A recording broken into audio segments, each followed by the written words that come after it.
Can you talk very briefly about the difference between the SEV and the taxable value? What are those two numbers? Yes, so the SEV, State Equalized Value, also commonly known as assessed value, is half of true cash value.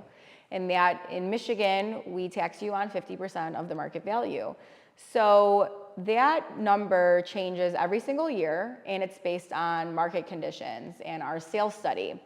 So we do a 2-year sales study for the following year's assessments. For 2025, we're reviewing sales from April 1st, 2022 through March 31st, 2024. And so all of those sales, whether they are elevated due to the market, they're now going to be used to come up with the next year's values. But the taxable value, that gets set the year after closing with the new owner.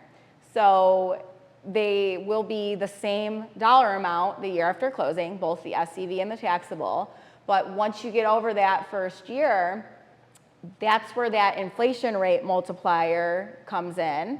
And the taxable value is capped at going up 5%, 3%, whatever it is for that year, where the assessed value has no cap. I could raise the assessed value $100,000 next year and the taxes only 5%. And that's where the longer the property is owned by the same person, that gap between those two figures gets larger and larger and larger, and that's where the uncapping can really hit a buyer hard. Sure. Because they're used to seeing the seller's taxes, which is based off of when they bought it 20 years ago, and now they're paying a new rate. Yeah. So taxable value really does matter. Really quick, if you don't mind, we were talking about appealing your value. Very commonly, I have people get a assessed value reduction successfully, but not enough to affect their tax bill.